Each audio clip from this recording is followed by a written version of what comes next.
Delfi vormel 1 podcast ringiga ees. Stuudios on saatejuhid Kaspar Ruus, Kaspar Kütt ja vormeliekspert Tarmo Klaar. Vajuta pidurit, aeg pausiks. Osta KitKat ja võida Formula 1 piletid Ungarisse.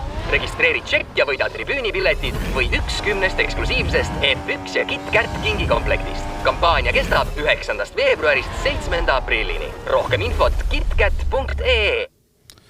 Ja tervist head kuulajad, käes on 25. veebruar, kell on saanud 2 minutit 6 läbi ja eetris on üle paari kuu ringiga ees saade, et rääkida uuest vormelihooajast.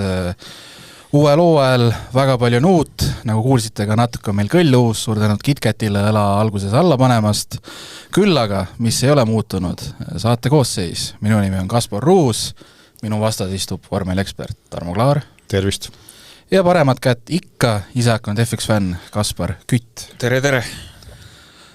No F1 hooaeg, testisõidud on tehtud, sellest räägime peagi lähemalt. Juba järgmisel nädalavahetusel 8. märtsil naistepäeval Austraalia GP-ga uus hooaeg algab.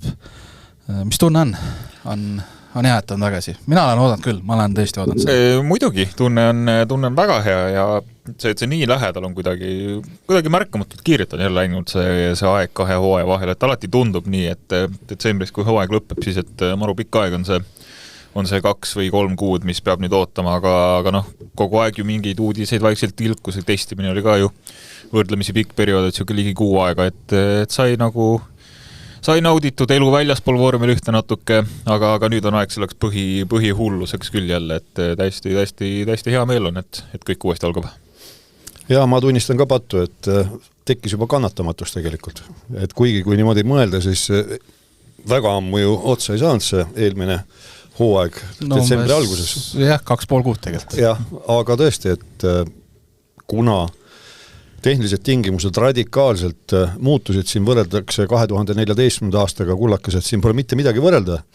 Võrdlete tõesti valesid asju õunu kartulitega või ma ei tea mis, et sellist tehniliste tingimuste muudatust ei ole, mina väidan, mitte kunagi olnud, kus muutuvad mootorireeglid, jõuellikareeglid, siis kerev ehk šassiireeglid, aerodünaamika, rehvid, veljed, kõik muutus.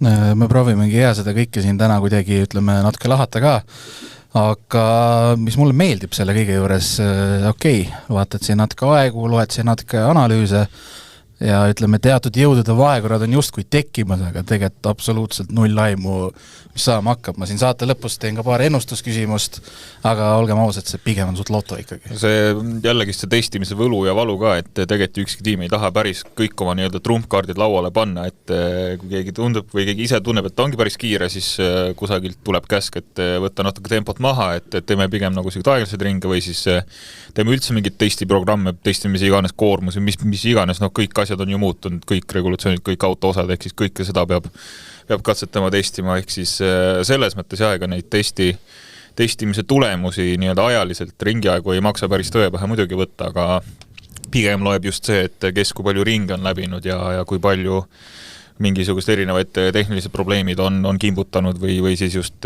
ei ole pingutanud, sellest nagu on midagi võimalik välja lugeda küll. No just, et hea näide on eelmise aasta testid Bahreinis, siis kui kehtisid veel need viimased tehnilised tingimused, eks ole. Bahreini testide kokkuvõttes siis 3 päeva ainult testiti. Kiireim oli Carlos Sainz ja Oscar Piastri oli 8. Ja temast tagapool veel oli Lando Norris. Mis me nüüd takkajärgi tarkusena siis võime öelda, et kui adekvaatne see hinnang siis oli, Sainzil oleks võinud justkui ju maailmameistri tiitli üle anda kohe. Ma ütlen, oleks võinud küll, ma poleks vastu olnud, aga seda küll. Aga see pole realistlik. No kuna, ütleme, räägime ka siis ära, et siin on tiimid on saanud nii-öelda 3 korda testida või 3 eri nädalal, alguses oli siis jaanuari lõpus Barcelonas ja siis viimasel 2 nädalal Bahreinis testid, et viimasel testil oli kiirem Leclerc Ferrari, nii et mina selle põhjal tahaks juba tiitli ära anda. Lase käia, anna tiitel. Nii, aga Tarmo, tahtsid sa veel natuke ka nendest nii-öelda masinamuudatustest veel rääkida? No ikka. et radikaalselt on siis kõik tehnilised tingimused muudetud, kusjuures vaatasin veel täna üle, tõsi, seal on hästi palju nii-öelda tühistatud punkte ka seal sees, aga ütleme põhimõtteliselt, kui need tühistatud punktid kõrvale jätame ja võtamegi selle dokumendi ette FIA kodulehekülje pealt, siis saadaolevad tehnilised tingimused, mis ei sisalda mingisuguseid lisapületääne, need on kirjutatud lahti 268 lehel. 268 lehekülge tehnilisi tingimusi. Niisugune õhtune lugemine. Jaa, lihtne, eks ole, tehniline tekst, aga ma teen siis lühikokkuvõtte, et autod on 10 sentimeetrit kitsamad, olid 2 meetrit laiad, nüüd on 1,90 m laiad, telgede vahe, siis see, kudapidi see on nüüd miinimumtelgede vahe, jah, tõmmati 200 millimeetri võrra kokku, nii et autod on 200 millimeetrit lühemad, see on siis 20 sentimeetrit, aga nüüd, mis puudutab jõuallikat, siis seal on väga radikaalne lähenemine, et viimased hooajad sõideti siis sel viisil, et sisepõlemismootor andis 80% võimsusest ja see hübriidosa andis 20%, nüüd on 50-50. Sellest jõuame veel rääkida, mida need testid näitasid ja mismoodi, peaaegu et Nostradamustena tegelikult esinesid seal eesotsas nüüd juba tiimist välja heidetud Christian Horneriga Red Bulli inimesed eelmise hooaja keskel, kui arvutisimulatsioone tehti.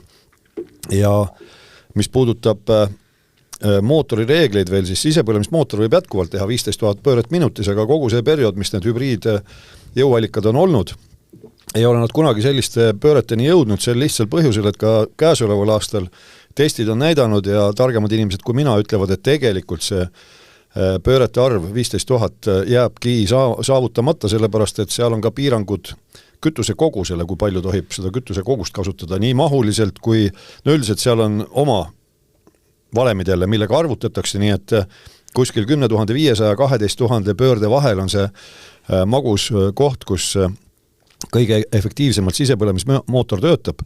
Aga nüüd läheme segaste asjade juurde. Et muidu on autospordis ikkagi miinimumkaal hästi tähtsa asi. Aga sel hooajal see miinimumkaal on hästi huvitavalt lahti kirjutatud. Võtsin just eile selle kodus ette, loen ja lugesin päris mitu korda. No mu emakeel ei ole inglise keel. Ja küll, olen küll tehnilise haridusega, aga ikkagi. No lühidalt. Miinimumkaal on siis koos sõitjaga ja sõitja varustusega. Mis puudutab sõitjat, siis tema miinimumkaal koos varustusega on tõstetud 2 kilogrammi võrra. On siis nii-öelda vastu tuldud pikematele sõitjatele, see on siis 82 kilogrammi. Aga auto miinimumkaalu kaalutakse siis koos sõitjaga, koos kogu tema varustusega ilma kütuseta. Ja see on nüüd, pange tähele, kvalifikatsioonis 726 kilogrammi kõigil muudel juhtudel. Seal on hästi palju igasugu tähekombinatsioone, lühendeid. Mul tuli tipiaegne sõjalise kateeder meelde, kus seal oli ka palju Vene armees oli igasugu lühendeid, täheühendeid. Ja muudes oludes, ütleme siis pärast sprindisõitu, pärast põhisõitu peab see olema 724 kilogrammi pluss nominaalne rehvide mass, mis hinnanguliselt on võib-olla et 44 kilogrammi, seda küll ei ole seal kirja pandud, aga on selline termin nagu nominaalne rehvi mass. Väga ju loogiline. Eks ole, aga nüüd milles on põhjendus siis? Või kuidas seda põhjendatakse? Põhjendatakse sellega, et kuna reeglid on nii radikaalselt muutunud, mis puudutab rehve ja velgesid. Ütleme, rehvid väljad on jätkuvalt 18 tollised, aga esirehvid läksid kitsamaks 25 mm, tagarehvid 30 mm ja umbes 10-15 mm on siis ratta diameeter nüüd väiksem. Ja Pirelli alles arendab rehve ja ta päris täpselt ei tea, kui palju nad lõpuks ikkagi kaaluma hakkavad ja et mitte tekitada ütleme, ebavõrdset olukorda seal, siis parem arvame selle esialgu, arvame selle kaalu välja. Nii et põhimõtteliselt ütleme siis rõhutan ilma rehvideta, nii et ilmselt väljad on ikkagi autol küljes. Pärast kvalifikatsiooni on auto 726 kilogrammi miinimumkaalus peab olema ja pärast võistlussõite, nii pärast sprinti kui põhisõitu 724 kilogrammi. Nii et kuskil 30 kilogrammi on tahetud siis maha viilida sellest, mis oli selle täishübriidajastul, selleks hooajaks siis üks hübriidi osa on elimineeritud, mis oli väga kallis ja mõttetu, aga minna on veel, ütleme, sisepõlemismootori ajastu kuldaegadesse 170 kilogrammi. Autod olid omal ajal 200 kilogrammi kergemad, ehk siis kui nad eelmine aasta kaalusid see 800 koos sõitjaga miinimumkaalus, siis 20 aastat tagasi oli see 600 kilogrammi, see on tohutu vahe tegelikult. Aga lähme edasi. On siis sellest hooajast lubatud aktiivne aerodünaamika ja kui algul räägiti sellest, et seda võib siis kasutada terve ringi jooksul seal, kus tahetakse, mis tähendab seda siis, et sirgele minnes esi- ja tagatiiva ülemine element keeratakse nii-öelda lapiti horisontaali suhtes paralleelselt ja sellega ringtakistust vähendatakse, aga nüüd on üks nüanss lisandunud. Ei ole nüüd, kuidas see siis on, seal on põhimõtteliselt nagu täisaktiivne aerodünaamika funktsioon, seal on oma tähed jälle, kuidas midagi nimetatakse, ja kuidas ma ütlen siis, poolaktiivne funktsioon, mida võistluste juht oma äranägemise järgi, kui rada läheb libedaks, eeldatavasti kui vihm hakkab sadama, saab rakendada ja see tähendab siis seda, et ainult esitiiba võib keerata nii-öelda lapiti asendisse, seda siis ohutuse eesmärkidel. Ja nüüd energiarežiimid on ka sellised, et mul tuleb jälle nõukaaeg meelde, kui aeg-ajalt uudistest teatati, et täna on, ma ei tea, 735 energiatarbimise režiim või 67 või midagi sellist. Mismoodi seda rakendada võib, on nüüd omaette peavalu, aga kes vaatas, oli võimalus vaadata neid testsõite. Viimasel 3 päeval siis näidati 2 päeval, kui õigesti mäletan, näidati vist 1 tund lõpust ja viimane päev oli küll täielt võimalik näha, siis ma püüdsin jälgida ka nii palju, kui sain. Siis oli kuulda seda, et mismoodi sirge lõpus mitte sõitjad ei võtnud gaasi maha, vaid nagu jõud ühtäkki kadus ära, pöörded jäid nagu pidama ja siis hakkasid langema. Küsimus on nüüd selles, et seda elektrit ei jätku. Ja autodel hoog raugebki sirge lõpus ja nüüd jõuan selleni, mida ennustasid ette Red Bulli insenerid, et see asi võib muutuda isegi ohtlikuks sõidukäigus. Sellepärast nii radikaalne muutus minna 50-50% jõujaotuse peale, võimsuse jaotuse peale, sisepõlemismootori ja elektrimootori vahel, see saab olema selline omaette, vastik väljend tänapäeval väljakutse inseneridele ja ka sõitjatele. No ma ei kujutagi ette, kui palju tööd ja unetud öid on osalist. Jaa, aga ma lõpetan nüüd oma tiraadi veel ära, enne kui teile sõna annan, et üks muudatus tuli veel, millest küll varem räägiti või selle ühe muudatuse sees tuli veel lisamuudatus, et kui eelmisel aastal lõpetasime vist sellega, õigesti mäletan, et see kululagi igal võistlusel oli 140 miljonit dollarit, siis nüüd on ta 215 miljonit, aga selle sisse on ka arvatud kõik transpordikulud, mida varem ei olnud sinna sisse arvatud, mis tähendab siis seda, mille peale tähendab, on vastanud küsimuse peale, et mis see teile tähendab. Näiteks Fred Vasseur on öelnud, et see tähendab seda, et me peame väga täpselt läbi mõtlema, millal me uusi detaile ja millisele etapile toome, sellepärast et kui tihtipeale on olnud see, et mingi eralennukiga tuuakse seal mingeid aerodünaamika osi, väikseid, vertikaalseid õhusuunajaid või suurde kohvrisse paned ikka ära suuremasse. Aga tervet auto põhja sa kuidagi kohvrisse ei pane, see on üks tükk.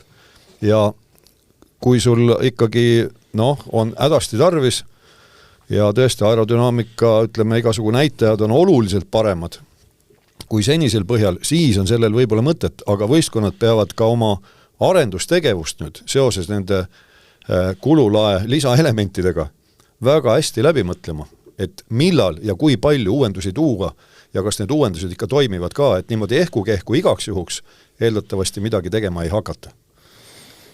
Päris kõva peavalu. Jaa. No, mulle meeldiski Tarmo su jutus ka natuke tuli välja see, et F1 on nagu maailma kõige rohkem tehnilisem täppisport maailmas sisuliselt on ju, aga ikkagi me läheme ehku peale, nagu see reffidega rääkis, et oletame enam-vähem, et mis ta mingi 30-40 vahel on, vahet pole ju on ju, et muidu arvutame siin millimeetri või vähem kui nanomeetri täpsusega arvutame mingid asju on ju, et või millisekundist väiksema vahega on ju. Lennupiletite hindu ja kõike peab arvutama. Ja muidugi, ja nüüd hakkabki see peavalu ka veel, et kes hakkavad siin, mis need lehed flights.com'is peab hakkama odavamalt lende otsima ja kõik siuke ka on ju, et ei, selles mõttes peavalu kindlasti, aga vaatajatele kindlasti jällegist palju põnevust tuleb juurde sellest, et ma arvan ise, et selliseid tehnilisi katkestamisi ja ja üldiseid tehnilisi probleeme kindlasti alguses saab olema rohkem, kui me oleme harjunud nägema siin viimast aastat, kus sisuliselt ei olnudki tegelikult mingeid katkestusi enam väga. No see nüanss on ka veel, et võtan jälle sõna enda kätte veel, et DRS-i küll ei ole seda ringtakistuse vähendamissüsteemi, aga selle asaaine on olemas, kus siis lubatakse kasutada lisavõimsust autodel ja seda siis samamoodi saab rakendada sel juhul, kui rajal on ühes kohas tuvastusjoon, kui sõitja on vähem kui sekundi kaugusel, nagu ka DRS-i puhul eessõitjast, siis ta võib kasutada seda lisavõimsust, ma saan aru, terve järgneva ringi jooksul. Aga nüüd on see trikk, et sa pead hästi läbi mõtlema, millal ja kui palju sa seda kasutad, sellepärast et veel kord seoses selle uue hübriidsüsteemiga on oht, et sul akud saavad tühjaks ja sa võidki mööda saada, aga ennem peasirgelt. Pannakse tagasi. Aga peasirgel pannakse sinust nagu istuvast kassist mööda. No lähme siis proovime seda kuidagi, ütleme, lahti arutada või natuke mõtestada, kes, kus, mis tiimid, kus on, mis see potentsiaalne jõudude vahekord hetkel tundub. No kalendris ka veel natuke enne seda, et 24 etappi, nagu ka eelmisel aastal, taas on 6 sprindietappi, Hiina, Miami, Kanada, Suurbritannia, Holland, Singapur, hooaeg algab siis 8. märtsil Austraalias ja lõpeb 6. detsembril Abu Dhabis. Nii, aga ma mõtlesin, hakkaks neid tiime võtma nii-öelda tagantpoolt eelmise aasta järgi. Ehk siis nii-öelda kõige tagumine on tegelikult meil täiesti uus tiim. Cadillac, ilmselt minu selle aasta kõige kuidas ma ütlen, lemmik sõitjate koosseisuga, sest mulle, ma olen siuke, ütleme, vanameistrite poolt olnud ja tõsi alati ka soomlase poolt, kuigi Valtteri Bottas meenutab juba, ütleme, Austraaliast rohkem, aga Valtteri Bottas ja meie lemmik Sergio Perez on tagasi, Cadillac, täiesti uus tiim, USA tiim, viimati Bahreinis ei olnud viimased, Aston Martin selja taga, kui ütleme aegu võrrelda, Aston Martini järjekorrani veel jõuame, aga mis muljed, mis ootused, mida Cadillacilt tahame? No Cadillaci puhul võib vaadata, ütleme nii, et lähiajaloo vormel 1 dokumentaalidesse minna F1 movie juurde korra võib vaadata, kuidas nagu uutel tiimidel tavaliselt läheb, on ju, et siis on Abu Dhabis võit. Abu Dhabis tuleb võit, vahepeal tuleb muud, reaalsuses tegelikult mina ütleks, et testimine on Cadillacil igati edukalt läinud, et täiesti uus tiim niimoodi nullist üles ehitada, see ongi, et esimesed testid sul tihti ongi, et head sa üldse mõne ringi tehtud saad, et hiljuti lugesin ka Günther Steineri raamatut, kus ta rääkis nii-öelda Haasi algusaegadest ja seal oligi täpselt nii, et tore, kui nad üldse ühegi ringi tehtud said siin testimiste päevadel, et ju päris korralik ringida kogus siin 3 testi peale ja see on täiesti või aimatav, et iga testiga natuke paremaks ja ikka veel on mingid tehnilised probleemid ja asjad, mida lahendada, see ongi täiesti okei.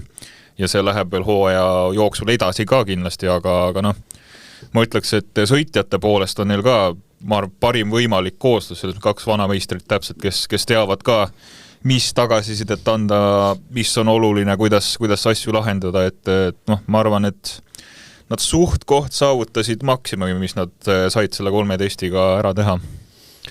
Cadillaci puhul on see iseärasus nüüd, et ta ei ole 100% Cadillac, sellepärast et kasutusel on nüüd järgnevad vist 3 hooaega. Nad on siin lubadusi jaganud, kas see oli 2029 äkki tahavad oma mootoriga välja tulla jõuallikaga, siis mis iganes ta tolleks hetkeks on. Loodetavasti siis on puhas sisepõlemismootor V8 või V10, mina väga loodan seda. Et neil on siis Ferrari jõuallikas, aga minu teada käigukasti on nad ise teinud ja ka tagavedrustuse. Ja selleni võib nüüd varsti jõuda ka, või tegelikult võin ka välja öelda, et siin sellised kotkapilgud on jälginud nüüd, et võib-olla arvestades Ferrari kliente, kelleks on siis Cadillac ja Haas, et kuna Haas võtab täis tagumise osa nii-öelda Ferrarilt, mis on lubatud ka käigukasti, siis aerodünaamiliselt on edasiarendusvõimalused paremad Haasil, sellepärast et Cadillac on oma käigukasti teinud ja nüüd on siis tähele pandud, et seal on Ferrari mingi kavala aerodünaamika lahenduse leidnud seoses keelustatud lisatiibadega on taga, mis oli seal summuti kohal selline lisatiivakene, see on keelatud, aga on Ferrari insenerid siis leidnud mingisuguse halli ala jälle, milleni nähtavasti Cadillac muuhulgas pole jõudnud, aga Cadillacil siis ülejäänud kõik on oma ehitatud, et selles mõttes see võistkond ongi nullist. See ei ole niimoodi, et osteti keegi üles, koliti tehasesse sisse, vahetati joped ära. See on täiesti uus. See on täiesti uus võistkond, nii et selles suhtes tõesti, et nad läbisid, kas see on nüüd siis kõigi testide peale kokku 3935 kilomeetrit, noh see on küll 10. tulemus 11. võistkonnast, aga kui võrrelda Aston Martiniga, kes läbis 2011, siis noh, peaaegu 2 korda rohkem, eks ole. Et tõesti, midagi pole praegu öelda, et liikusid hästi, sõitsid pikki otsi, nii et ootame põnevusega, et mis see esialgne kiirus tegelikult saab olema. Nad ei ole pika puuga viimane, ma arvan, see on enam maksimum, mida saab üldse loota. No täpselt, ja see on juba saavutus oma ette, et jah, ülejäänud 11 on ju või 10 tiimi on ju kogenud kalad, aga siis uustulnud mitte viimaseks käida väga okei. Aga seal on kogenud kalad, sõidavad. Jah. Perez ja Bottas. Ma tahtsin lihtsalt veel korra ära mainida, et Perez ja Bottas on tagasi. Nii, eelmise aasta viimane tiim, Alpine, seal kus ka Paul Aron on, jätkab reservsõitjana, põhisõitjad on Pierre Gasly ja Franco Colapinto, tuttavad juba eelnevatest hooaegadest.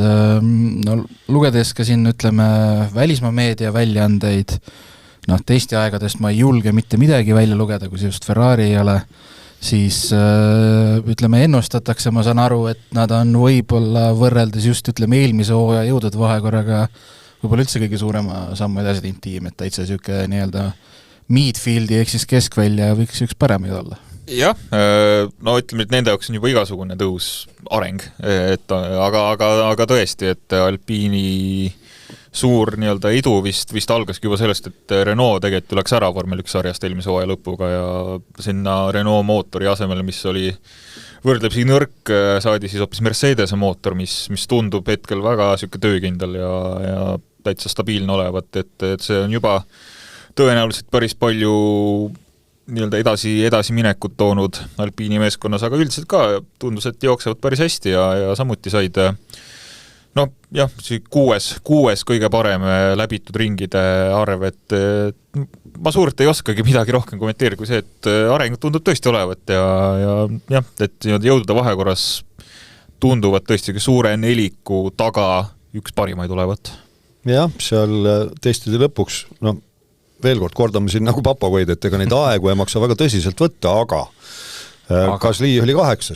oma ajaga ja Colapinto jäi tast oma parimal ringil maha 0,4 sekundit, aga see jällegi tähendab midagi, sellepärast et eri päevadel läbitakse eri programme, aga põhimõtteliselt jah, nad olid ikkagi ka küllaltki töökindlad, et 5289 kilomeetrit 6 tulemus 11 võistkonna hulgast, et ei ole midagi halba öelda, et kui eelmine aasta ka nii mõnigi spetsialist ütles, et tegelikult sellel Alpiini autol polnud suurt häda midagi, kas ta just tippauto oli, seda me ei saa kunagi teada, sellepärast et tal nii kehva jõuallikas sabas oli.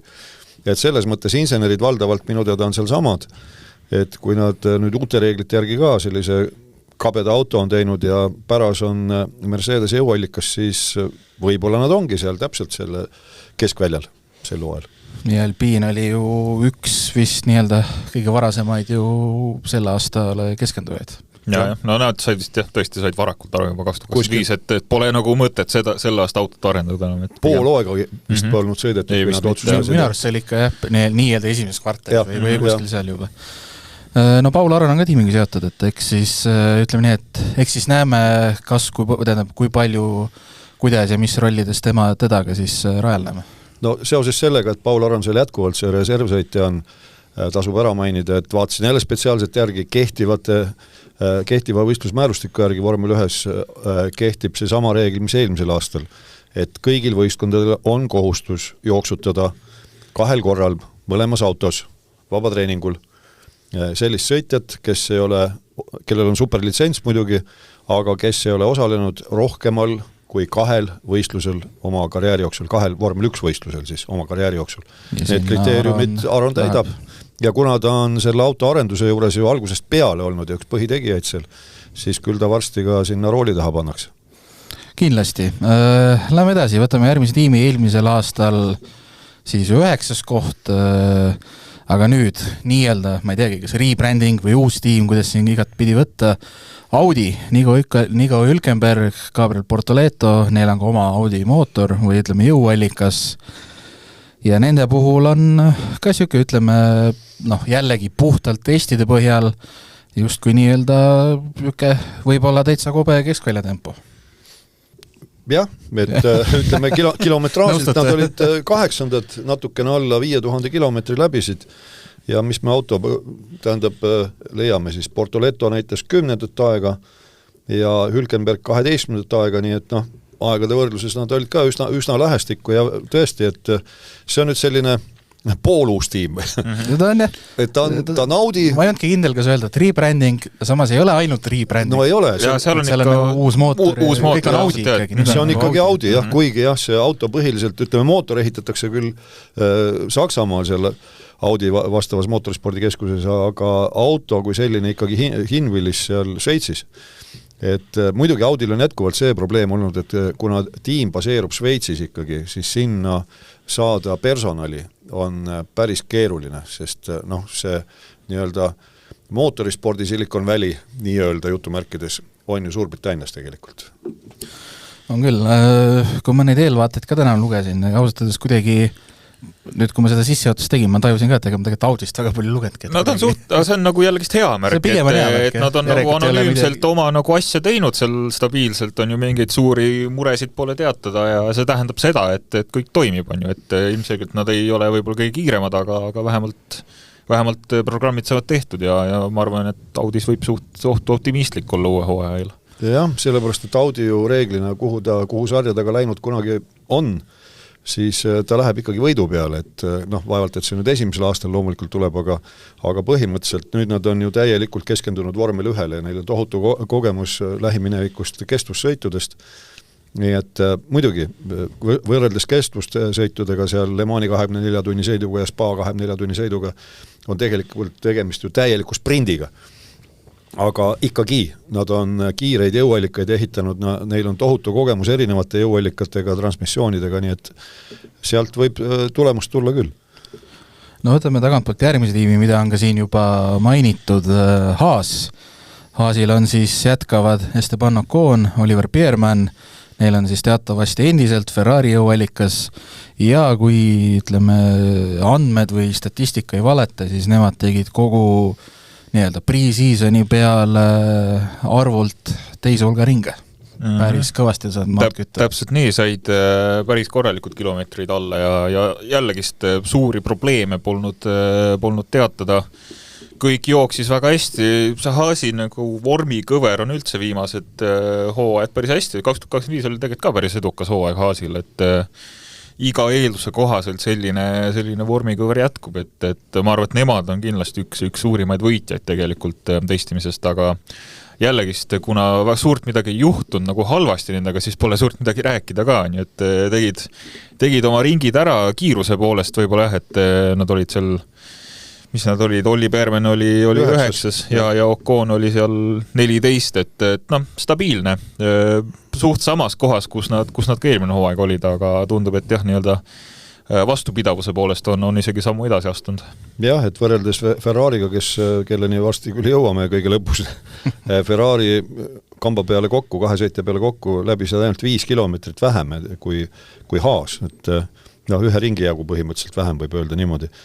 Ja veel kord, nagu alguses juba ütlesin, et siin suured spetsialistid, kes on silmpundis peas vaadanud igasuguseid fotosid ja videoid, väidavad, et juhul kui nüüd see Ferrari aerodünaamika lahendus seal tagaosas toob edu, siis Haasil on lootust ka selle edu vilju maitsta, muidugi nad peavad oma autot ise arendama, aga just, et kuna see käigukast on ka Ferrarilt, kõik tagavedrustus jõuallikas käigukast on Ferrarilt, siis neil on potentsiaali rohkem kui Cadillacil, kellel on ainult jõuallikas võetud. Ja Haasiga nüüd on küll see teema jah, et seal, kus ta meil nüüd on, siis Olli Biermann, tema on ennast heast küljest näidanud, aga Esteban Oconiga ei ole tiim rahul tegelikult ja see oli täiesti, minu jaoks isegi üllatav, et ennem hooaega juba kuidagi kuskilt intervjuust pudenes see välja, et Aoyama tiimi pealt ütles otse välja, ei oldud eelmise hooaega rahul. Ja mis huvitav, nende reservsõitjaks palgati Tuuhan. Jaa, Tuuhan on seal, jah. Jah, et mina arvasin, et kui tal seal 2 avariid oli superformula talvistel testidel, kus ta autot korralikult lõhkus. Samas kurvis ka vist. Samas kurvis, jah.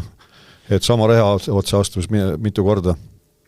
Tegi korraliku arve võistkonnale ja siis, kui vahetult ennem ütleme seda hetke, kui pidavat välja kuulutatama temaga leping superformula hooajale, hoopis teatati, et enda teed lähevad lahku, siis ma mõtlesin, et kõik finito, selle mehega on nüüd nägemist seoses igasuguse vormelisõiduga, et äärmine juhus, kui ta kuhugi indikaari ülejärgmine või järgmine aasta saab. Sel aastal on seal ka kohad kinni. Aga võta näpust, et Haas viskas talle päästerõnga ja saame siis näha. Kui palju ta nüüd sõita saab, teda istutatakse ikkagi selle või kas saab tegelikult, teda ei saa istutada. Ta on üle 2 teinud, et tal on 6 või 7 etappi. 6 või 7, jah. Ta ju tegi esimese tegelikult ju 24 lõpus. Just, nii et tal on see limiit täis, nii et selles mõttes kas teda nüüd vägisi pannakse autosse, saab näha. Kas 24 aasta lõpus ta mitte ei asendanud just Oconi? Just. Jep, täpselt nii. Elul on huvitad teed. Nii, aga järgmine tiim, eelmise aasta 7. võistkond, ütleme ennustuste põhjal nii kõrgel ei küündi. Aston Martin, Fernando Alonso, Lance Stroll jätkavad. Siin on, igasuguseid statistikaid välja toodud, kõige aeglasem, kõige vähem ringe, kõige vähem kilomeetreid. Kui me eksi, Lance Stroll sai eelmisel nädalal Bahreini viimasel päeval kokku vist umbes 6 ringi ja kuskil kirjutati, et kuna tiim ei ole saanud põhimõtteliselt nii-öelda potentsiaalse võistlustasemel üldse sõita, nad isegi teab, mis heal päeval üldse nad võiks kus olla. Mis toimub? No, ma vaatan kütsin mulle otsa, jah. Ei, Alonso sõidab nii palju, need 4 ringi, mis ta sai sõita, oli täitsa head ringid. Ei, aga mis siin ikka, jah, et eks see Alonso ja Honda teed ikka viivad kokku ja viivad niimoodi tülijalal kokku, et kunagi ei saa Alonso ja Honda klappima ja nii tundubki, et see juvalikas olevat nagu nii nõrk ja nii halvas seisus vastupidavusega, et nagu mitte midagi ei ole võimalik teha ja kusagil intervjuus vist ka Honda nii-öelda pealikud või esindajad rääkisid, et üldjoontes nagu läheb okeilt, küll me Austraalias lõpuks me lahendame ikka kõik asjad ära, nagu, aga mis see lõpuks on, kas see on nagu Austraalia või see on äkki ülejärgmine hooaeg või mis iganes, aga jah, ei ole kiirust, ei ole vastupidavust. Mulle tundub ka, et võib-olla siin Adrian Newey võib-olla läks nagu liiga radikaalseks isegi mõne nagu mõttega või disainiga, et seda ei tea, sest et ega nad ei saa nagu jooksutada ka seda tegelikult, et ma saan aru, et üks seda on, et ta sai nii-öelda alles märtsis tööle hakata. No täpselt jah, et tal oli see nii-öelda konkurentsipiirang, mis iganes on ju see, hoidis teda ka veel autot arendamast pikka aega ja ma ei tea, kas see ongi see tulemuseks, siis ongi praegu seisuga ongi täiesti poolik auto, et jah, et väga nukker on see seisik Aston Martinis, ma ei teagi. No seal on mitu asja koos, et kõigepealt see, mida Adrian Newey välja ütles, et nad on oma auto arendamisest teistest 4 kuud kindlasti maas. Ja seda sel lihtsal põhjusel, et kui teised olid hüppevalmis, et 1. jaanuarist hakata siis tuuletunnelidest tegema ja kõike, siis Aston Martini tuuletunnel sai valmis märtsi lõpus, nii et aprillikuust alles said nemad hakata oma seda, mis ta on siis 60% on see 60% skaalas, ta on vähendatud 60% peale see tuuletunneli mudel, et mitte üks ühele mudeliga ei tehta neid tuuletunneli katsetusi. See on üks asi, teine asi, Honda tegi seda jälle, ütleme siis niimoodi, et mäletatavasti Proon GP sündis ju sellest, et Honda lahkus. Ühe naelaga müüdi võistkond, mitte siis selle naelaga, mida seina lüüakse, aga siis Briti naela eest rahaühik müüdi ta Ross Brownile ja kompaniile, see võistkond, millest tänaseks on saanud Mercedes, ja läksid mõned aastad mööda ja Ron Dennis siis rääkis kuidagi surnuks. Ütleme niimoodi, et vana arm ei roosteta, et sealt Senna aegadest siis jälle leiti ühiseid meeldivaid meenutusi ja tulid nad 10 aastat tagasi, siis umbes 10 aastat tagasi oligi see 2015, jah, kui nad tulid. Jah, 2015 oli. Tulid McLareni jõuallika tarnijaks ja no see oli ju kohutav. Kõik mäletavad Vormel 1 fännid seda Alonso ütlust Suzukas, kus juures Jaapani etapil. GP2 engine, no see hullemat solvangut jaapanlastele, noh, leidis koha tõesti, no eks Alonso oskab. Ja nüüd järgmisena ühel hetkel otsustati, et lahkutakse jälle. Red Bull kuidagi rääkis nad surnuks, noh kõigepealt tuldi siis Red Bullile mootori tarnijaks, algul olid ka probleemid, pärast oli see edulugu, aga siis otsustati, et aitab küll mingil põhjusel. Läheme ära. Nagu kõlakad on ja noh, ka faktilised kinnitused on, väga suur osa Honda võidusõdu Vormel 1 mootori osakonna inseneridest siirdus Red Bull, mis ta on siis Powertrains, see firma, mis loodi spetsiaalselt, et Red Bullile mootorit tehitada. Siirdusid sinna. Nii et need siis insenerid, kes varem töötasid Honda heaks, töötavad nüüd jätkuvalt Red Bulli heaks, ainult et jope on nüüd Fordi värvides. Et Ford on tegelikult praktiliselt finantseerija seal tagasis. Ja nüüd siis ongi see teema, et nad on jälle tagasi tulnud, neil on nii-öelda aadrilaskmine käinud, kui palju neil neid kogenud insenere on, ei tea.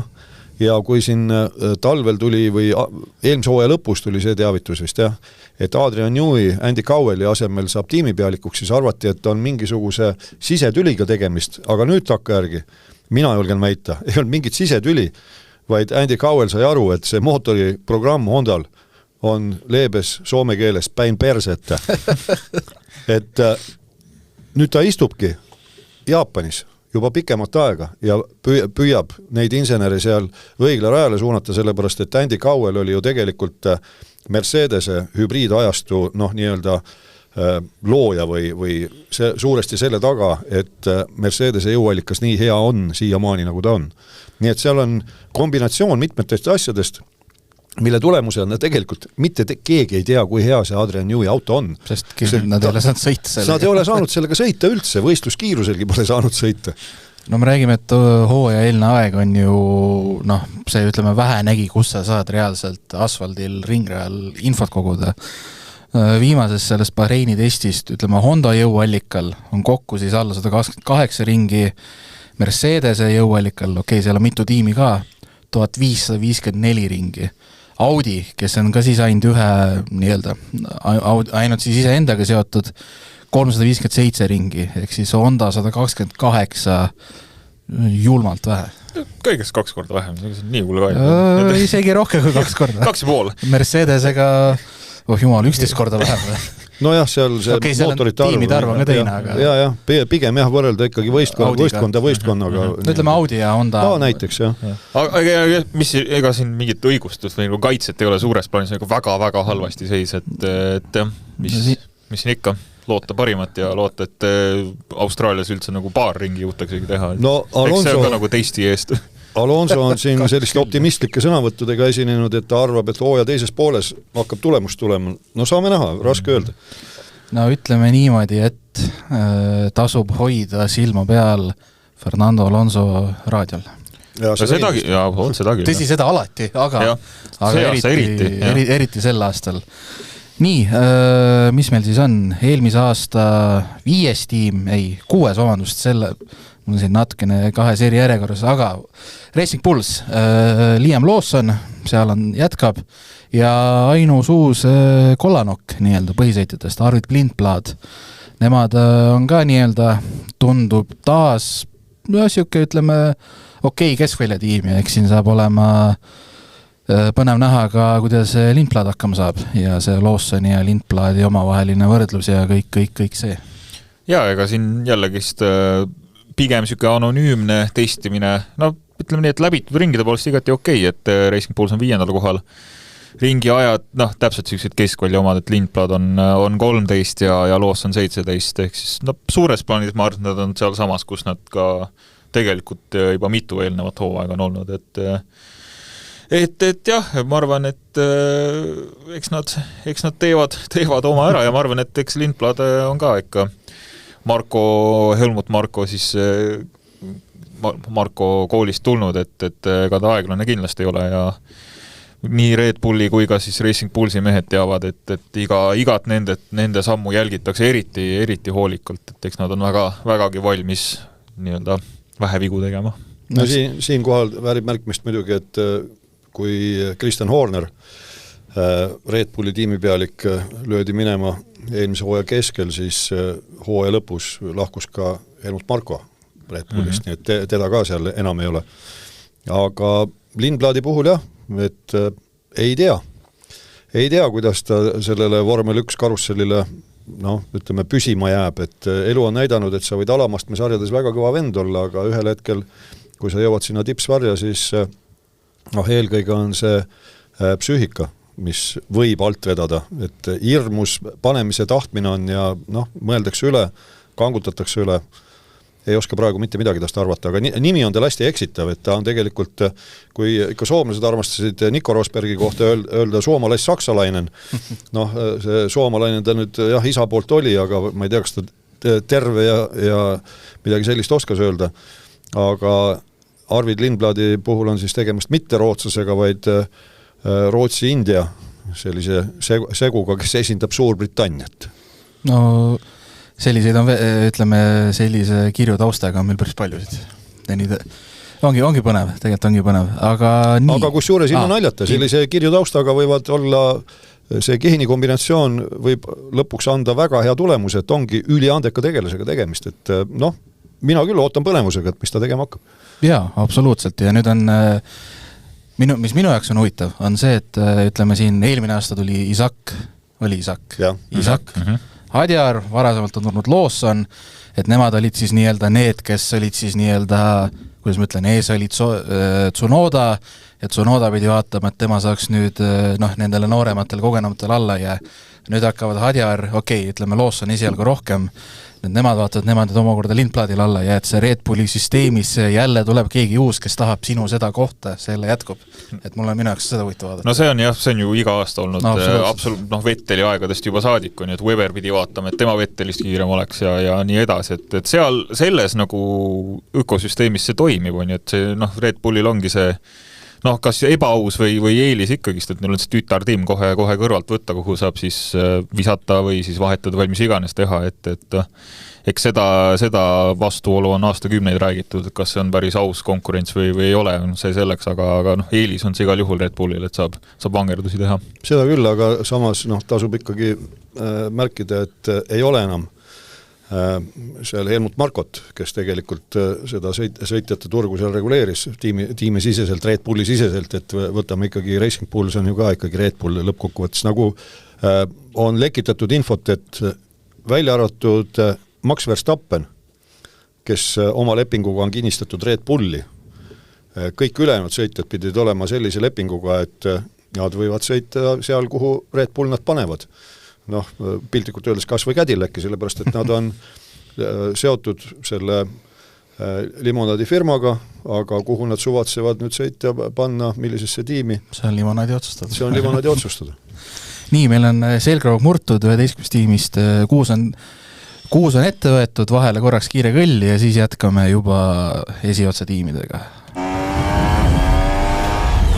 Vajuta pidurit, aeg pausiks. Osta KitKat ja võida Formula 1 piletid Ungarisse.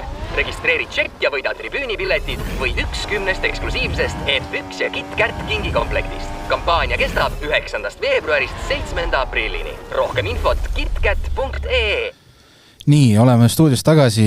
Williams, ütleme tuttav duo jätkab, Carlos Sainz, Alexander Albon, ütleme Williams on teine tiim siin Aston Martini kõrval, kelle osas on ikka murenoote tulnud ja kui ma siin ise olin, ütleme, pikalt nüüd olümpiaga kinni, oli palju vaja, ütleme, talisporti sai teha, siis ütleme, mingid pealkirjad Williamsist kuidagi ujusid ka sellel hetkel teadvusesse, et Williams siis Bahreinis, mis neil siis oli, ütleme, kilometraažilt korralik, aja poolest 9, aga ütleme, eelmine aasta neil oli ikkagi niisugune ilus samm edasi olid juba ju viiendad ja päris kindlalt viiendad, et siin praegu jälle tundub eelinfo põhjal, et see aasta vist päris viiendaks kohaks läheb, ütleme, raskesõitlus. Jah, siin ju kogu hooaeg alg selge, et esialgsel shakedownile Williams ei jõudnudki, et see oli siis Barcelona test. Jah, see oli Barcelona test just, et seal juba James Vowles tiimi pealik siis ütles, et võtsime selle otsuse vastu, et on veel mingid mured, mida peame siin tiimisiseselt lahendama ja et no seal juba jäi päris oluline reaalne kogemus või reaalne testimine puudu. Ja üldiselt ka, et nad on siin kurtnud erinevad asja, et auto on natuke ülekaalus, ei saa seda paarkümmend lisakilu kuidagi maha võtta. Ja ringiajad on ka pigem siuksed tagasihoidlikud, aga no sellegi poolest, et neil jäi kogu üks test nagu tegemata, siis iseenesest läbitud ringide poolest ei ole nagu kõige hullem, et nad on siin 9. kohal, ehk siis eelviimased. Et nagu, kiirust hetkeseisuga ei tundu kõige rohkem olevat, aga see-eest nagu vastupidavust võib-olla on okeilt, et eks nad on ka siuke poolik töö praegu, aga ma arvan, et tasub veel mina vähemalt säilitan natuke sellist optimismi ka, et äkki nad saavad päris okeilt auto käima.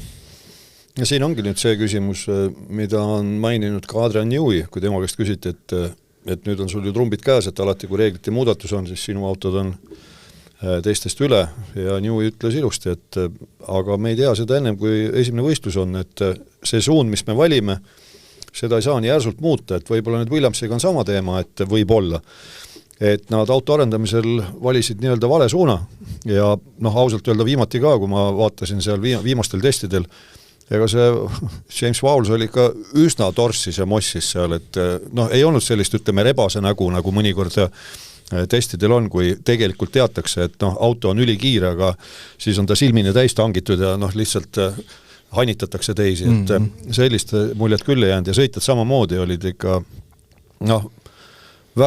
pehmelt öeldes asjalike nägudega. Aga ega see kilometraaž ka siiski, ma julgen vastu vaielda, ega see ei ole midagi fantastilist, et kui vaatame seal, ütleme, eesotsas Mercedes Haas üle 6000 kilomeetri Ferrari ka, ja McLaren 6000 lähedal, siis Williamsil 4275, et see nüüd ka liigset optimismi ei sisenda ja neil olid seal ka mingisugused tarneraskused, nii et ütleme, Williams ja Aston Martin olid ju need, kes hiljem astusid kelgule, et Adrian Newey tahtis meelega väidetavalt maksimaalselt arendada autot, aga nüüd jäid need kilomeetrid puudu, et panna kooskõlla siis see šassi ja jaapanlaste mootor. Mis aasta see oli, kus Williams ka, ütleme, kuidas ma ütlen, hilines? See oli, ma mäletan mõni aasta tagasi, see on minu arust see enne Vowlesi.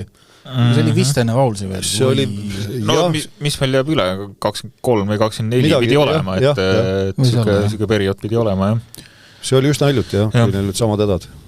Nii, aga nüüd eelmise aasta... Kusjuures nii palju ka veel, et Williamsi puhul ka nemad ju otsustasid eelmise auto arendamise suhteliselt vara lõpetada ja keskenduda nüüd käesoleval hooajal, et see võib eriti selline mõrupill nüüd olla, et kangutasid, mis nad kangutasid seal pikalt võrreldes teistega või kauem, varem ja nüüd tulemus on ikkagi esialgu vähemalt vägagi kehvake.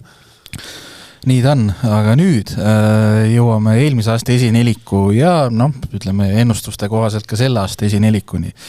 Eelmise aasta 4. koht Ferrari jätkavad Charles Leclerc, Lewis Hamilton, mina vaatasin siin aegu 0,8 sekundit, Leclerc kõigist kiirem. Andke see tiitel kätte. Andke see tiitel, kas Ferrari on raketi ehitanud? Stardis küll, stardisirgel küll. Siin testimise käigus sa pead stardiharjutusi silmas, ma arvan. Jah, täpselt, et siin tegid ju siin testimise käigus tegid ka tiimid siukseid näidisstarte või nagu tegidki siis nagu teste põhimõtteliselt, kuidas läheb ja siis päris ilmekalt tuli näha, et Hamilton, kes sealt kusagilt 9. või 8. mis iganes kohalt alustas, sisuliselt enne stardi-finiši lõppu oli juba esimene koht ja mitte üsna korralikult juba esimesel kohal ja muidugi eks siin seda ei saa ka veel tõe pähe võtta, et neil ongi mingid raketistardid, aga üldiselt Ferrari mõttes ma arvan, et võib küll sellist optimismi üle pika aja täheldada, et ringi aja poolest oligi Leclerc 80 põhimõtteliselt sekund kiirem teisest kohast, läbitud ringid ka täiesti tugev 3. koht. Aga mis see kõik juba ajaloo poolest, mida me teame juba, et kui Ferrari fännin olla liiga optimistlik, siis kusagil midagi ikka läheb lõpuks lappama, sul on ju, sa tead juba, mis hakkab juhtuma. Sul on siseinfot, sa tulid just sealt kandist. Ma tulin... Itaaliast tulid? Ei, mina ei tulnud. Mina elasin Tallinnast, ma olin Rootsi rallit vahepeal seal. Vot siis on, ja ma arvasin, et sa käisid ikkagi seal Itaalia pool ka. Teised Delfi kolleegid tõid sulle. Teised tõid mulle Maranellost. Aga jah, ütleme, mis puudutab ise seda, et Leclerc oli, ütleme siis 3. päeva, Leclerc oli 2. päeva Antonellist üle 0,8 kiirem, siis ma saan aru, et ise teisel päeval, siis kus Antonelli kiirem oli, see rada vist tegelikult oli ka umbes suht sama palju aeglasemad, et tundub, et nemad kaks võivad äkki päris võrdsed olla. No ei tea jah, et veel kord see kilometraaž on muljetavaldav üks asi ja teine asi, mis need kotkapilgud siin tehnilised taibud on avastanud auto juures, et võib-olla tõesti on vähemalt hooaja algusest neil konkurentidega võrreldes mingisugune eelis. Igatahes pilt on hea, et tehnilisi probleeme ei paistnud olevat ja hoolimata sellest, et leiame siin Hamiltoni 1,4 sekundit maas omal parimal ringil Leclerc'ist, siis minu meelest Hamilton oli minu jaoks isegi arvestades eelmist hooaega üllatavalt heatujuline. Jaa, ma arvan, et see ongi kõige ohtlikum märk, kui Hamilton juba hooaja eel kirjutab või pani mingi sotsiaalmeediasse ka mingi postitus, et nüüd ma tunnen ennast eriti värskendatud. See on esimest korda nagu minu ehitatud või nagu minu tagasidega tulnud Ferrari, et eelmine aasta ma võtsin kellegi teise auto üle põhimõtteliselt, aga nüüd on minu järgi ja ma olen kuulnud seda plaati enne ja ma olen selline tunne, et ma tahaks loota, et on teistmoodi, aga ma kardan, et asjad lähevad ikka lõpuks nii, nagu Ferraris ikka lähevad. Rahu nüüd, puhka. Ära nüüd heie. Aga ma tsiteeriks veel siia lõppu McLareni tiimijuhti Andres Sellat, kes siis ütles, et ütleme, McLaren ja Red Bull tunduvad sarnased, või ütleme väga sarnased, ja Ferrari ja Mercedes on samavõrra ees. Et eks siis paista, aga niimoodi on tema öelnud ja siit ongi edasi minna kohe Red Bulli juurde, kes eelmine hooaeg oli 3. Neil siis jätkab loomulikult Max Verstappen, nüüd saab võimaluse selles nii-öelda suures tiimis Isaac Hadjar ja neil on siis jõuallikaks Red Bull Ford. Jah, ja nagu öeldud, et seal üleostetud Honda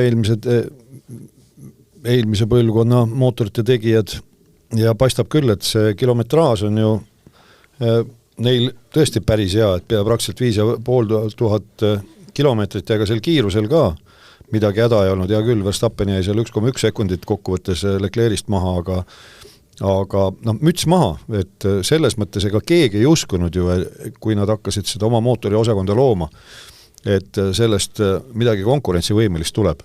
Seda ei arvanud keegi. Aga testide käigus siis loomulikult jälgiti, kuidas võistlejad käituvad, kuidas nad selle hübriidsüsteemiga hakkama saavad ja torkas silma just Verstappeni sõidustiil, kus ta, mis on siis see 10. kurv, kõige aeglasem praktiliselt Bahreinis, vahetas esimese käigu peale alla, kui teised läbisid teise käiguga ja seal oli jälle selle nii-öelda akude laadimise trikkidega tegemist, et võimalikult kiiresti need akud jälle laetud saaks ja tempot oli, samas Verstappen ülikriitiline, ta ütles, see ei ole enam vormel 1, see on steroididel vormel E. Osa olid seal väga pahased, eriti vormel E sõitjad seal, et tulgu umbes niimoodi, et tule välja mees, teeme selgeks, et tule sõida vormel E-ga, siis räägime edasi.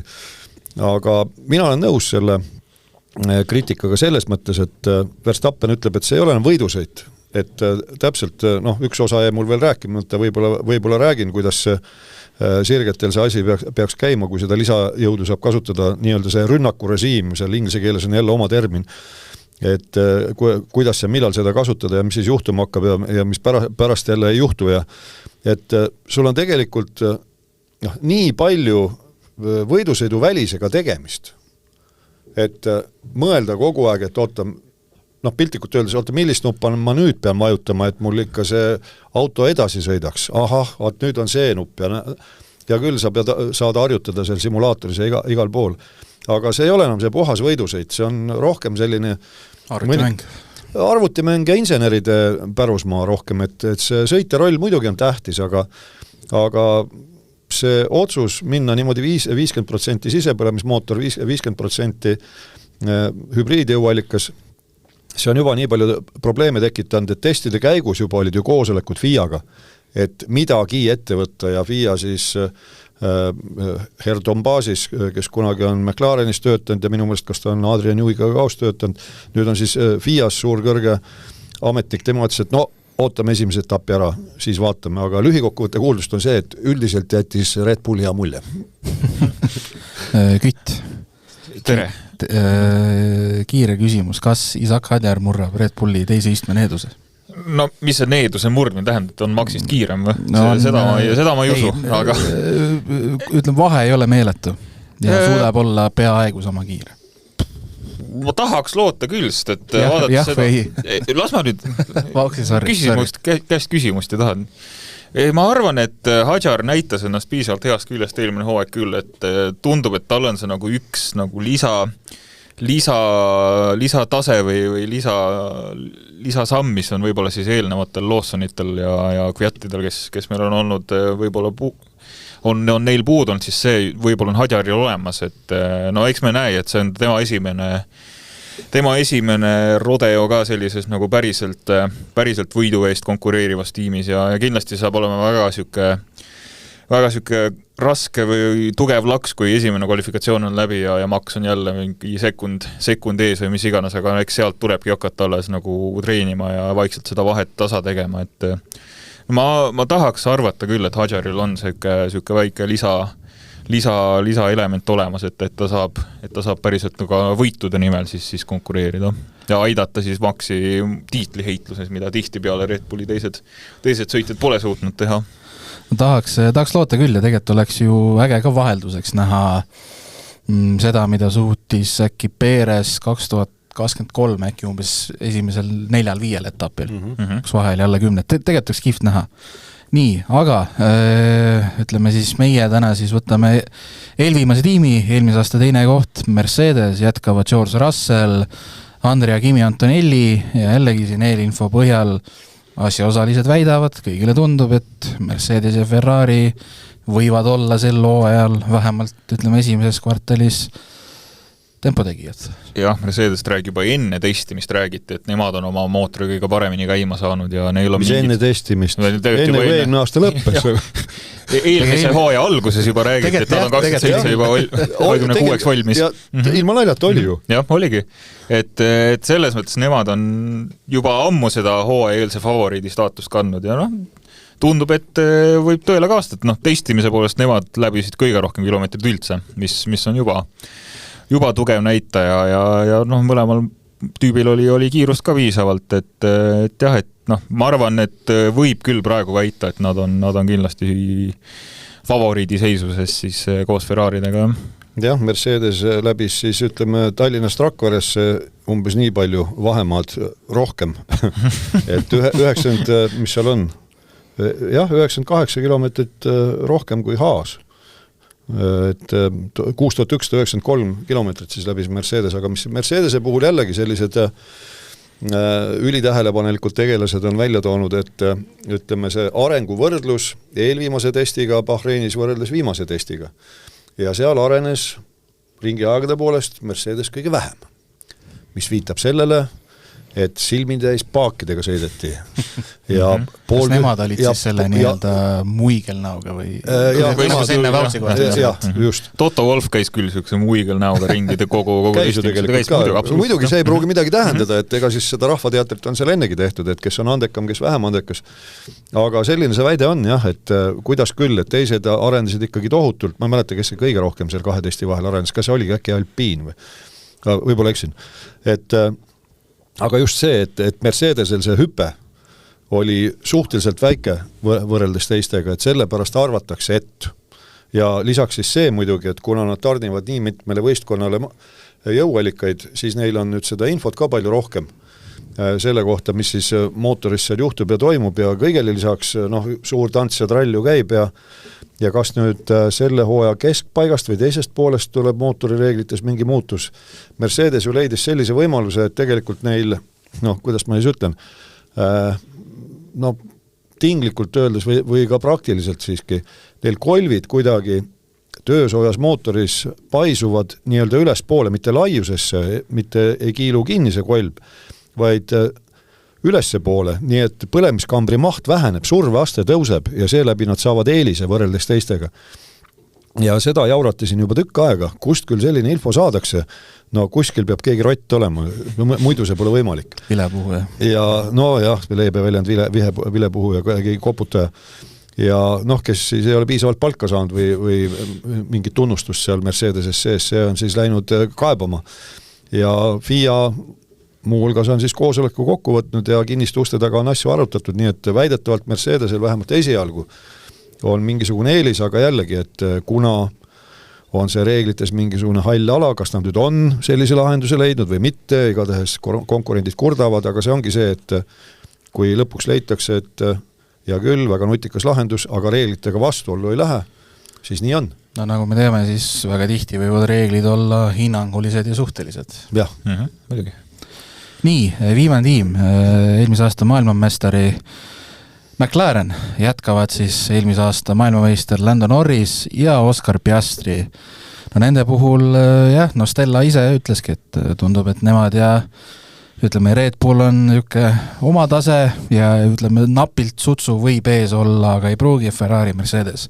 Aga igatepidi tundub, et see esinelik on, no tähendab, et nemad on kindlasti see üks esineliku sats. Ja siin tundub, et Stella võib-olla teeb sellist natuke õnne 13 draama näitlemist, et no, neil tundus ka nagu kõik nii stabiilselt jooksvalt ja toimivad, et mina arvan küll, et nemad kindlasti olid ka üks nendest, kes hoidis tagasi. Et noh, vaadad ka Piastri ja Norris on nii kõrvuti ka ringi aegadega sisuliselt, et noh, räägime siin 10 millisekunditest. Ja see on 10 vahet. Vabandust. Sajandik on vahe. No täpselt jah, et see tähendab seda, et neil nagu on piisavalt paigas need asjad ja nemad, ma arvan, et väga võimalik, et McLaren on ikkagi ka seal täiesti favoriitide eesotsas ja võitvad võitude eest, aga noh, nagu me eelmine aeg nägime, siis isegi kui McLarenil on mäekõrguselt parem auto, siis vahe on niisugune 2 punkti ja siis nad oskavad teha nagu mäekõrgusest mäest künka on ju või isegi lohu, et Papaia reeglid. Papaia reeglid. Vaatame, kas see hooaeg Papaia reeglid kehtivad jätkuvalt. Ma arvan, et kehtivad. No esialgu ilmselt küll, aga neil on vähemalt need kogemused all, kuidas sõitjaga uuesti võita. Ja ütleme, mis puudutab nüüd selle esineliku jõudude vahekorda seda vastastikust hindamist, siis minu meelest need tsitaadid võib niimoodi üles kirjutada, lihtsalt vahetad ütleja nime ära. Seda küll. Ja kõik 4 rääkisid üht sama juttu. Ei, mis meie, need 3 on meist ees. Võtad järgmise jälle, olgu see Mercedes, McLaren, Ferrari või Red Bull, kõik ajasid, kõik tiimipealikud ajasid täpselt üht sama juttu. Aga kui vaatame nüüd tagasi sellest hetkest, kui McLareni insenerid said pihta sellele auto ehitamisele ja korrelatsioonile tuuletunneli arvutisimulatsioonide ja rajal toimuvaga, siis nende auto on ju väga kiire olnud ja kuna neil see jõuallika tarne on ka sama ja eeldatavasti Mercedes on head tööd teinud ja vähemalt siiamaani on ju, sellepärast et kilometraas seda näitab, siis mis põhjusel nad küll peaksid aeglased olema, mina küll ei suuda ette kujutada. Ja McLaren kusjuures seal ei ole ka kaadri voolavust olnud. Täpselt, jah. Ja McLaren tegelikult ju lõpetas eelmine aasta ka oma käesoleva aasta auto arendamise päris varakult, sest nad olid nii kaugel ees teistest, et polnud mõtet edasi arendada, et me niikuinii võidame vähemalt meeskondliku tiitli siis eelmine hooaeg, et pole mõtet edasi arendada, ehk siis neil on palju olnud aega seda autot paika timmida, eks neis. No 11 tiimi läbi võetud, ütleme laias laastus praegu tundub, et ütleme top 4, mis iganes kujul on top 4, siis tulevad, eks me siis näeme, mis iganes kujul, aga Alpine, Williams, neil on olnud omad probleemid, Audi, Haas, Racing Bulls, keegi mul on välistamismeetodiga ja igastahes kaks viimast tunduvad olema hetkel jälle, Cadillac, kelle poolt võis eeldada ja Aston Martin, kes on sellises seisus, nagu ta on. Tundub laias lastus siukese hetke olukord. Täpselt jah, aga Aston Martin puhul kunagi ei tea, et kui päriselt see Newi disain läheb tööle ja mingi imekombel Honda mootor hakkab päriselt ka sõitma, siis võib sealt ka mingeid üllatusi tulla, aga see ei pruugi juhtuda esimeste etappide jooksul kindlasti. Jah, see on suur tundmatu mis sellest Astonist saab esimestel etappidel, ma usun, et küll nad ta liikuma saavad, aga veel suurem, kas nüüd veel suurem tundmatu, igatahes omate põnev on ikkagi seda jälgida, kuidas need võistlused siis kulgema hakkavad just seetõttu, et see jõuallikas on sel hooajal, nagu ta on, see on radikaalne muutus, 50% elektrit, 50% siseläbilemismootori poole pealt võimsust ja nüüd tegin siin väljavõtte energiarežiimidest, mis on siis tehnilistes tingimustes ka kirjas, see on küll selline abrakadabra, et standard energiarežiim on selline, et alates 280 kilomeetrist, kusjuures seal on veel jube palju nüansse, ma räägin, et tehnilised tingimused on 350 lehekülge, et alates 280 kilomeetrist hakatakse elektrit piirama ja kiirusel 340 kilomeetrit tunnis on elektrimõju 0, see on siis sel hetkel, kui see aktiivaerodünaamika ongi töös ja kõige väiksem rindtakistus on. Aga nüüd, kui on see rünnakurežiim, see on siis, kui sõitjal on õigus kasutada seda rünnakurežiimi, ehk ta ühes konkreetses rajapunktis on lähemal kui sekund ees sõitjale, siis saab sõitja kasutada selle ringi jooksul täisvõimsust. Ma saan aru seal, kus tahab. See on siis kõik see 350 kilovatti, mis on maksimaalne lubatud elektrimootori poolt antav jõud võimsus. Et see on ka ära piiratud, rohkem ei tohi. See tohibki 350 kilovatti olla, kõik, see on lagi peal. Ja kui ta selle 350 siis rakendab, siis seda saab rakendada kuni 337 kilomeetrini tunnis kiiruseni ja siis kukub sujuvalt nulli, kui auto saavutab kiiruse 355 kilomeetrit tunnis. Et see ongi jälle selline asi, et kui vaadati neid kvalifikatsiooni simulatsioone Bahreinis, siis mis torkas silma, et tuldi viimasest kurvist välja niimoodi, et umbes poole gaasiga. Ja siis suhteliselt ajavõtujoone lähedal, siis äkki koguti see kiirus üles, kuna nüüd seda elektri võimsust on rohkem, siis see on lühiajalisem, ta sööb aku kiiremini tühjaks, kiirendus on parem, aga lõppkiirus võib hästi ruttu ära kukkuda, siis ongi niimoodi, et alustatakse seda ajavõturingi suhteliselt hilja ja selleks, et ikkagi pärast ajavõtujooneni ka seda vunki jätkuks, aga nüüd sõitu läbivalt, kuidas see kõik toimima hakkab, see on üks suur mõistatus, sellepärast, et ikkagi need jõuallikad tarnijad on ju erinevad.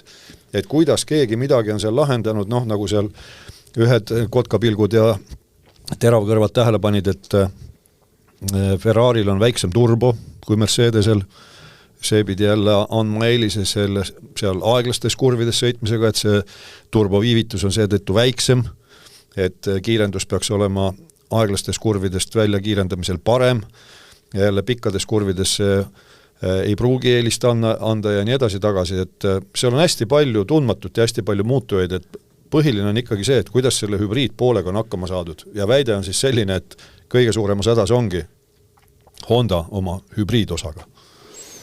Aga teeme ennustuse ka. Ma mõtlesin siin jooksvalt paar küsimust ja siis detsembris saame teada, kes kõige rohkem tajub või oskab kõige paremini ennustada. Jumal, okei. Esimene küsimus, kes tuleb sõitjate seas maailmameistriks? See, kes kõige rohkem punkte korjab.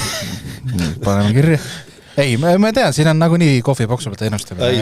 Kui ma juba tegin kõigepealt, siis mina tahaks loota, et on see sama vahekord, nii nagu siin testide lõpus, Leclerc. Nii. Mina pakun, et vanameister Max tuleb tagasi ja on lihtsalt kogemuse ja oskuste pealt kuidagi ikka võtab jälle kord see tiitli ära. Mina ütlen Leclerc. Nii, teine küsimus, mis tiim võidab MM-tiitli ja alustame siis nüüd sinust? MM-tiitli, ohoh. Konstruktorite karika. Konstruktorite, jah. Vot siin ma ütlen, ma lähen kaasa selle rongiga ja ma ütlen Ferrari, et kahe sõitjaga nad teevad selle konstruktorit ära. No siin mina ei lähe kaasa, siin mina ütlen hoopis Mercedes. Pergele ma oleks sama öelnud, aga nüüd ma pean eristuma. Ma ütlen, et McLaren võtab jälle. McLaren. Nii, kolmas küsimus 5. mitu tiimi jõuab poodiumile, mõtlesin sellele küsimusele umbes 2 minutit tagasi ja ma ütlen 11 tiimist jõuab poodiumile 6. 4. 5. 6, 4, 5. Nii, eelviimane küsimus. Kes jääb meeskondade hulgas viimaseks? Cadillac. Okei, see ei olnud parim küsimus, vastan sama, Cadillac. Okei, ma mõtlesin, et sa viilid kõrval. ei, ma vastan ka, aga viimane küsimus puudutab ka Cadillac'i, kas Cadillac saab vähemalt 1 punkti? Ja, ikka saavad, 1 ikka saavad. Võib-olla isegi 10 saada, kui väga hästi läheb. Okei, okei, Botas toob ära, jah. No selge, oleks võinud viimased 2 küsimust võib-olla kauem mõelda, aga mis seal ikka?